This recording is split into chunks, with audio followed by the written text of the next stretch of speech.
ये फ़ोन आता है। नमस्कार दोस्तों, प्रोग्राम आपकी सेहत में आज हम जिस विषय पर बात करने जा रहे हैं सोसाइटी में बहुत ही कॉमन है। यूँ कहें तो हर परिवार में कोई ना कोई व्यक्ति उस बीमारी से पीड़ित है। बात कर रही हूँ ऑस्टोप्रोसिस की। ऑस्टोप्रोसिस कहा जाता है हड्डियों को खोखला कर देने वाली ये एक ऐसी बीमारी है जो हमारी डे टू डे लाइफ को डिस्कम्फर्ट कर देती है। आखिर क्या होती है ये बीमारी और इसके लक्षण क्या है और कैसे इसे बचा जा सकता है, इस पर आज हमें जानकारी देने जा रहे हैं डॉक्टर अब्दुल गनी जी।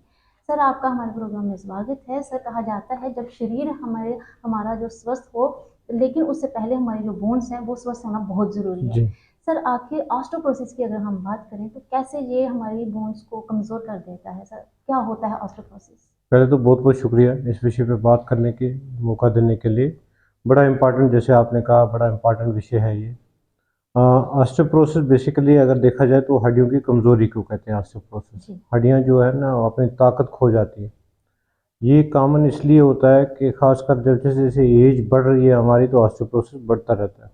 उसका रीज़न ख़ासकर फीमेल्स में ख़ासकर पोस्ट मेनोपॉज़ल एज ग्रुप में ज़्यादा होता है क्योंकि हार्मोनल चेंजेज़ आती हैं जो कि रिक्वायर्ड होता है बॉडी की स्ट्रेंथ के लिए, हड्डी की स्ट्रेंथ के लिए। बट आफ्टर दैट जब हार्मोनल चेंजेज़ आती हैं तो हड्डी की स्ट्रेंथ कम हो जाती है। हुँ। जब स्ट्रेंथ कम होती है तो हड्डी का फ्रैक्चर होने के चांसेस ज़्यादा होते हैं। एक नॉर्मल यंग अडल्ट में काफ़ी सिग्निफिकेंट चोट लगे, गहरी चोट लगे तभी हड्डी टूट सकती है। बट इस एज ग्रुप में जैसे 60 ऑनवर्ड जो है, स्पेशली अगर ऑस्टियोपोरोसिस है नहीं डिटेक्ट हुआ, नहीं ट्रीट हुआ, तो ज़रा सा भी स्लिप हुआ तो फ्रैक्चर हो सकता है। इवन टू दिस एक्सटेंट जैसे फ्रैक्चर बड़ा कॉमन, हिप का फ्रैक्चर आपने देखा होगा, बुज़ुर्ग लोगों का हिप फ्रैक्चर बड़ा कॉमन हो जाता है और जी। उसके बाद उसके चलते कॉम्प्लिकेशन ज़्यादा हो जाते हैं।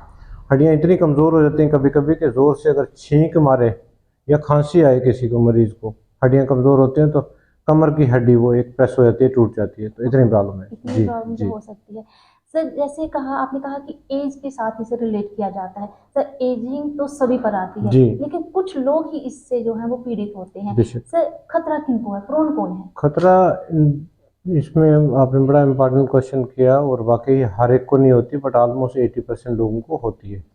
जिनके हेरिडिटी जिनके ख़ानदान में माँ या बाप या अदरवाइज़ कोई और family member close blood relation में पहले ऑस्टियोपोरोसिस है उनको रिस्क ज़्यादा है। ओके।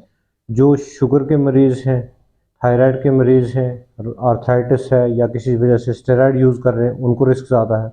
जिनका मोटापा है, उनको रिस्क ज़्यादा है। ओके। जो अनफॉर्चुनेटली कहीं अल्कोहल कंज़्यूम ज़्यादा करते हैं, उनको रिस्क है। सिगरेट पीने वालों को रिस्क ज़्यादा है।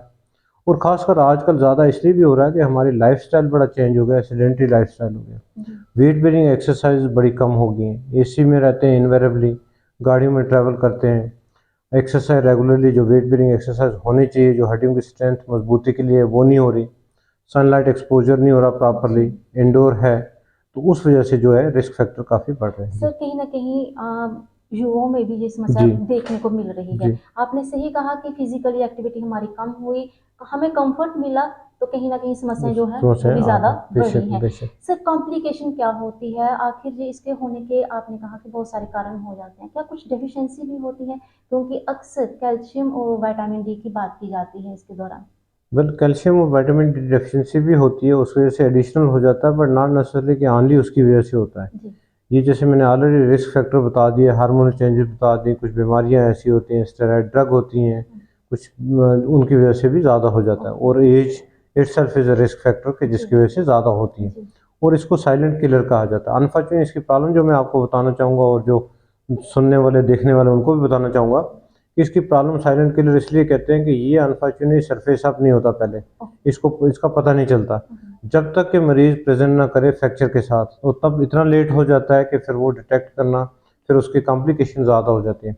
इसलिए बेटर होता है कि इसका स्क्रीनिंग आ जाए। अनफॉर्चुनेटली इसमें हमारा भी काफ़ी हद तक कसूर है, बीइंग डॉक्टर्स अवेयरनेस सोसाइटी में उतने ज़्यादा नहीं ज़्यादा दी। नहीं है। जैसे आप देखो शुगर के बारे में, थायराइड के बारे में, कोलेस्ट्रॉल के बारे में लोग अवेयर हैं, लेकिन इस चीज़ के बारे में उतने अवेयर अभी भी नहीं है। जी। इसको डिटेक्ट करना, इसका स्क्रीनिंग टेस्ट करना, डेक्सा स्कैन एक कहते हैं वो टेस्ट जी। होता है, वो पहले थोड़ी हद तक स्क्रीन कर देता है, फिर हिस्ट्री में रिस्क फैक्टर क्या-क्या है, जैसे किसी के जेनेटिक हेरिडिटी में कोई है तो वो है, किसी को पहले कोई एक फ्रैक्चर हो गया तो हमारी कोशिश होनी चाहिए कि दूसरा फ्रैक्चर ना हो, उसकी ट्रीटमेंट ऑस्टियोपोरोसिस की प्रॉपर्ली टाइमली हो जाए, वेट बेरिंग एक्सरसाइज रेगुलरली हो जाए, मिल्क या मिल्क प्रोडक्ट इनटेक हो, प्रॉपर विटामिन डी बैलेंस और डाइट हो कैल्शियम हमारी। बैलेंस डाइट हो, जी। कैल्शियम विटामिन डी हो, एक्सरसाइज हो और साथ में सनलाइट एक्सपोजर हो, ये सारी चीज़ें जो हेल्प सर आपने करेगी। कहा कि फैमिली हिस्ट्री हो तो एक स्क्रीनिंग बहुत ज़रूरी बहुत है। ज़रूरी है, सर बहुत। किस एज में करवानी चाहिए सर? वेल, इस 50 ऑनवर्ड्स करवानी चाहिए, 50 साल के ऑनवर्ड।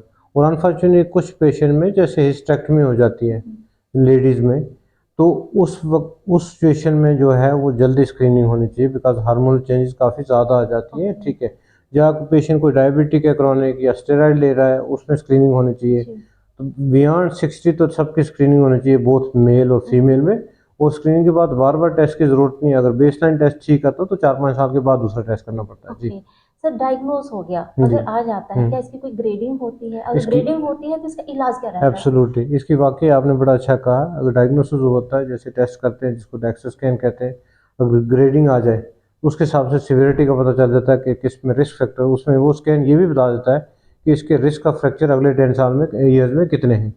और फिर वो ग्रेडिंग के हिसाब से ट्रीटमेंट होता है। देयर आर ट्रीटमेंट, कोई इंजेक्शन होते हैं, दवाइयाँ होती हैं, विटामिन डी होता है, कैल्शियम होता है, बाकी फॉल प्रिवेंशन के मेजर्स होते हैं अगर सीवियर ऑस्टियोपोरोसिस है, ताकि आइडिया ये है कि दूसरा फ्रैक्चर ना हो। और फ्रैक्चर हो जब एक बार होता है तो फिर सर्जरी होती है, जी। फिर पेशेंट बेड बाउंड हो जाता है और फिर पेशेंट को कॉम्प्लिकेशन काफ़ी होती हैं। जी। नॉट ओनली मॉर्बिडिटी मतलब बीमारी तो होती है, मोर्टेलिटी मतलब डेथ होने के भी चांसेस हैं। चांसेस जी। बन जाते जी। हैं। सर आपने कहा कि जो एल्डर लोग हैं उन्हें फॉल अवेयरनेस के जो प्रयास हैं वो करने चाहिए करने। फैमिली मेंबर्स को जी। भी। सर हमारी बोन्स जो हैं वो मजबूत बनी रहें, इसके जी। लिए हमें क्या करना चाहिए? और ऐसे कौन-कौन से हेल्थ इश्यूज़ हैं बोन से रिलेटेड जो कि प्रिवेंटेबल हैं, अवॉइडेबल हैं, लेकिन फिर भी लोग जो हैं इसमें इसे फ़ील करते हैं, इसे इसे पीड़ित हो जाते हैं सर। और एक जो ऑर्थोपेडिशन है वो आज भी जूझ रहा है लोगों जी, को समझाने में। एब्सोल्युटली। बेसिकली ये है, आपने अच्छा सवाल किया। प्रिवेंशन से सबसे बेस्ट है। और प्रिवेंशन में अगर हड्डियों को स्ट्रांग बनाने में और हड्डियों की सेहत क्या है, तो वो है बैलेंस डाइट, जी। एक्सेसिव स्मोकिंग और अल्कोहल अवॉइड करना, मोटापे का ध्यान रखना। और ख़ासकर जो यंग पेशेंट को लोगों को मैं मैसेज देना चाहूँगा, पीक बोन मास होती है 20 और 30 के बीच में। अगर 20-30 में के बीच में एक्सरसाइज और अच्छी तरह एक्टिविटी, आउटडोर एक्टिविटी नहीं हुई, तो उसको ऑस्टियोपोरोसिस होने के ज़्यादा चांसेस हैं कंपेयर टू जो बंदा जो एक्टिव ज़्यादा है। जी। तो उसके बाद अगर कोई भी रिस्क फैक्टर जैसे मैंने मेंशन किए हैं वो हैं, उसकी अर्ली स्क्रीनिंग कराओ, अर्ली ट्रीटमेंट शुरू करो ताकि कॉम्प्लिकेशन ना हो। जी। जी। सर सप्लीमेंट्री की अगर मैं बात करूँ, महिलाएँ किस एज से कैल्शियम लेना शुरू कर दें? हाँ, मेनोपॉज़ल, पोस्ट मेनोपॉज़ल एज खासकर, और खास जिस पेशेंट में जिसमें अनफॉर्चुनेट हिस्टेक्टमी पहले हो, उसको सप्लीमेंट लेने की ज़रूरत है। जी। सर पुरुषों में भी ये समस्या हो सकती है? उनमें होती है लेकिन लेट स्टेज पे होती है ओके। Compare to female. जी। जी। Sir vegetarian, non vegetarian diet उसका कैसे कोई होनी रोल नहीं चाहिए? है, डाइट कोई भी चल सकती है, कोई ओके। इश्यू नहीं, उसका कहीं पर्टिकुलर न रोल। कहीं हमारी थोड़ी-सी लाइफ़स्टाइल मॉडिफ़िकेशन के साथ एब्सोल्युटली, हड्डियों से जुड़ी बीमारियों से हम बच सकते बच हैं। सकते हैं, ठीक कहीं है। न कहीं मेरा जो लाइफ़ है उसे हमें चेंज करना होगा। एक एक्टिव लाइफ़ जैसे आपने कहा कि होनी चाहिए, वो बैलेंस डाइट जो है। आउटडोर एक्टिविटी, आउटडोर जी। स्पोर्ट्स, वॉकिंग, एक्सरसाइजेज जी। वो ज़रूरी है। जी, जी। आगे चलते ये हमारे बच्चों को भी खतरा बन सकता है। उन्हें आज से ही गाइड करने की ज़रूरत होगी अपनी हेल्थ को रिलेटेड और बोन्स से एब्सोल्युटली। जी, जी, रिलेटेड। सर बेशक। आपने हमें कीमती समय दिया, आपका बहुत-बहुत शुक्रिया। तो दोस्तों, डॉक्टर साहब ओके। हमें बता रहे थे कि उम्र के साथ हड्डियाँ हमारी कमज़ोर होंगी ही होंगी, ऐसा नहीं होना चाहिए। इसे फॉर ग्रांटेड मत लीजिए। अगर आप जागरूक हैं, तो लक्षणों को पहचान कर आज से, अभी से इसे प्रिकॉशन लें, आपके बोन्स जो हैं वो स्ट्रॉन्ग रह सकती हैं। इस प्रोग्राम में इतना ही, अगले अंक में फिर हाज़िर होंगे। Till then take care.